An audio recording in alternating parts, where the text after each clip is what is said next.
companies, both foreign and domestic, to open bank accounts, to launder money, to perpetrate fraud, and frankly now to finance terrorism. And this is an area where the United States, frankly, and Kenya have not been front and center in terms of doing something about beneficial ownership. There was a 2016 Financial Action Task Force report that found the U.S. had an absence of any measures to ensure that there was adequate, accurate, and timely information on the beneficial ownership. Would you agree that this is a vital issue where we should work together and work in a bipartisan way to move something quickly? I would indeed, and I actually just wrote that down. We got to figure out this beneficial ownership in the next 6 months. I don't want to be coming back here next year and don't have this solved. So we need to work with Congress on a bipartisan basis on this.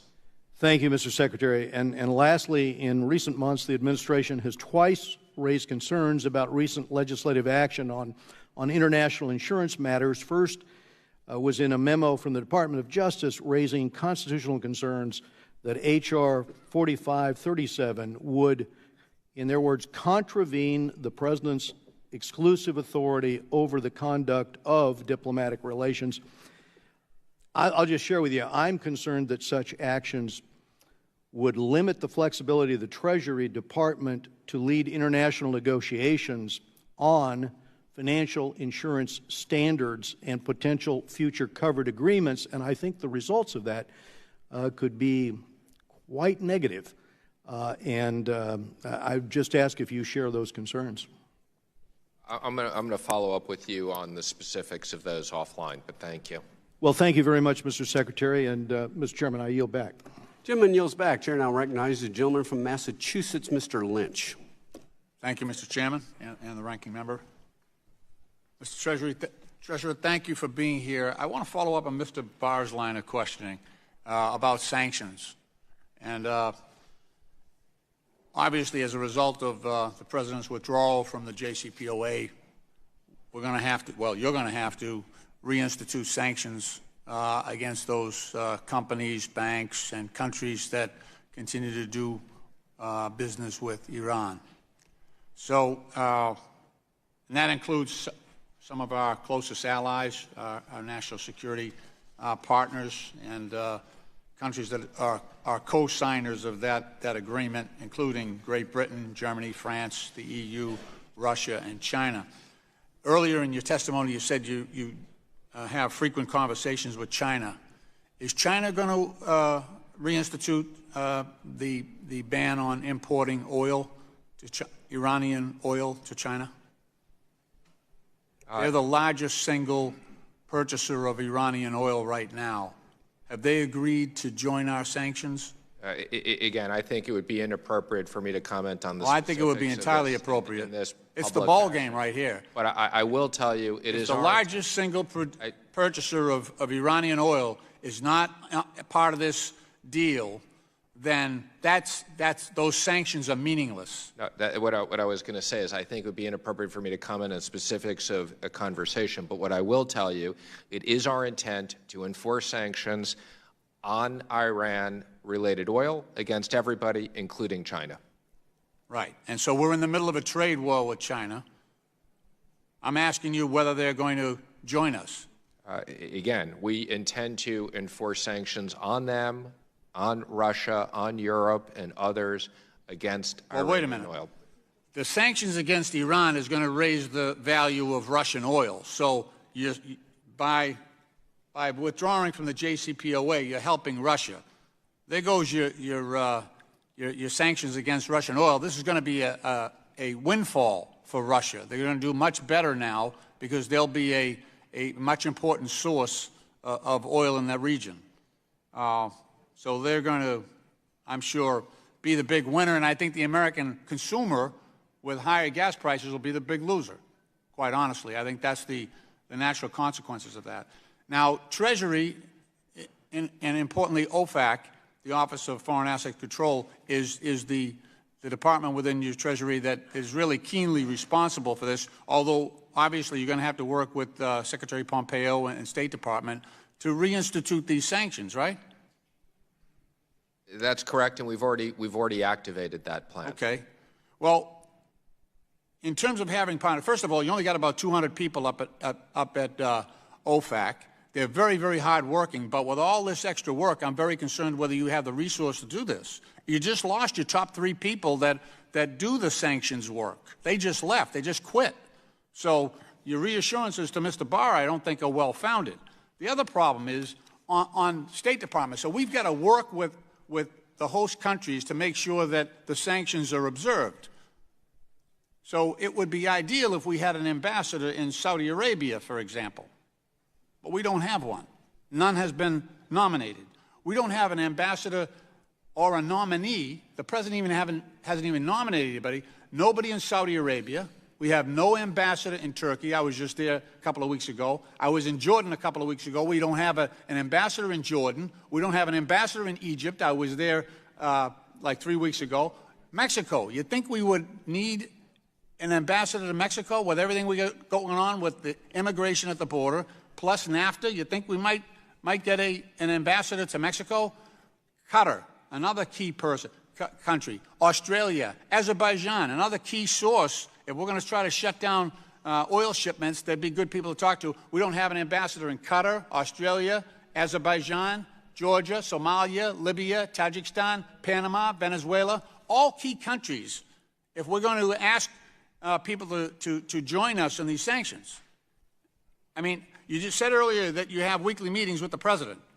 Ask him to pick a few of these 20 or so countries and appoint an ambassador so that your Treasury personnel, OFAC, that do a wonderful job, very hardworking people, can actually work with, and your Treasury liaisons. You need a few more of those. You got some members over there, some Treasury liaisons that work with FinCEN that are handling 4 and 5 countries in the Middle East. We got a lot of work to do, and I don't buy the reassurances that these sanctions are going to go like you think they are. Time of the gentleman has expired. The chair now recognizes the gentleman from New Mexico, Mr. Pierce, chairman of our Terrorism and Illicit Finance Subcommittee. Thank you, Mr. Secretary. Thank you for being here. Thank you, Mr. Chairman. So the discussion on the oil is one that is especially timely. The U.S. is just right now, in the next month or so, in the position of overtaking Saudi Arabia as the number 2 producer. Will surpass Russia in the very near future. And all of that is occurring because Republicans actually put into a bill in December of 2015 the ability to export our oil for the first time in 40 years. That's allowed an unprecedented expansion into fields that were before probably not really economic. So again, I compliment you on the stances of the administration with regard to energy. That energy revolution is taking place in my home county and the county right next to it, so that many of the entry-level workers are making $100,000. So the administration's policies of the Tax Cuts and Jobs Act, along with this energy export, is revolutionizing the world market on oil. And if we will continue to allow that export, then we're going to replace a lot of those foreign countries who they've had just free range in the export market. So again, Mr. Secretary, I appreciate that. My main questions have to do with CDD and its implementation. You're aware of the TIF subcommittee's discussions on beneficial ownership. Mr. Royce just mentioned those. When the CD rule was implemented, then banks began to say, we don't know exactly how to respond to this, and so they were being told, okay, we got a couple of facts out, but really no guidance. Is there any idea when we'll have more specific guidance on the CDD rule? I don't have the specifics of that, but I'll look into it and get back to you. Okay. Now, when Director Blanco was here in front of the committee a couple months ago, he said that really they weren't worried too much about compliance right now on the CDD rule, that it was implementation. Is that a full agency position, or is it just him trying to manage the affairs under his purview? Is that a broader directive or something that he's just working out? I think, as you know, it's a multi-agency issue, but that's not a directive for me. Okay, that was what I was trying to come up with. Now, again, you just mentioned that that your full intent is to get back with us in the next 6 months and try to figure out in a bipartisan way if we could accelerate that time, if we could accelerate the meeting. We really have the BSA reform bill is ready to go except for this one piece, and we keep bouncing back and forth between the two sides on that because we in the country really don't have our minds clearly made up.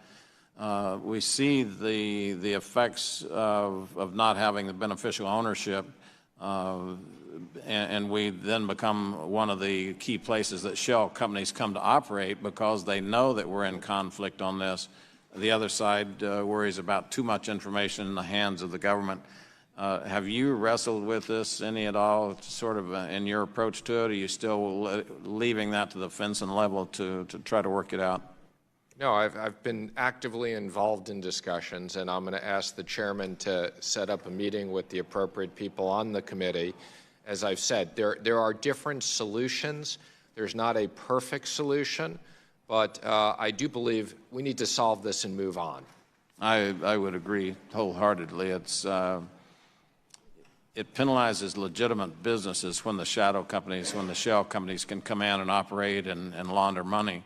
I mean, right now in the oil field, have a lot of companies come in and they compete mercilessly with cash that's not generated from legitimate operations, and it takes away from the strength of the local business community.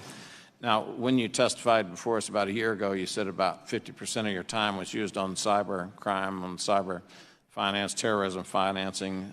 Is that still true? Is it still the pushing wave? It is. It's something that we wrestle with in the TIF subcommittee. We just plan to continue to work with you on it again. Appreciate your leadership. It's always been steady, and Sigal has just been good to work with, and so the stability of the agency is something that I appreciate from my perspective. The rising wage market, rising employment markets, those are things that all America is in awe of right now. The growth rate projected by the Atlanta Fed last month is just phenomenal. So again, Mr. Secretary, thanks for your work. Yield back. Gentleman yields back. Chair now recognizes the gentleman from Georgia, Mr. Scott. Thank you very much. Welcome, Mr. Secretary. Mr. Secretary, the people of this nation are very worried. They're very concerned about this trade war. Make no mistake about it. Both Democrats and Republicans are very much worried about it. Now, I really want you to listen very carefully to me, because there is no state that could be so devastatingly impacted on this than my beloved state of Georgia. Let me explain to you how. Let's take the fact that poultry, for example. Georgia is the leading producer of poultry in the world. And according to our National Chicken Council and leading chicken producers like Tyson's Food, they've informed me that in 2014, for example, U.S. chicken exports to Mexico, one of our most important markets alone, totaled $800 million. But during the same period, Mr. Secretary, Brazil's exports went up from $50 million to $200 million. If we continue to put up these trade barriers in Mexico, it is clear as a bell to anybody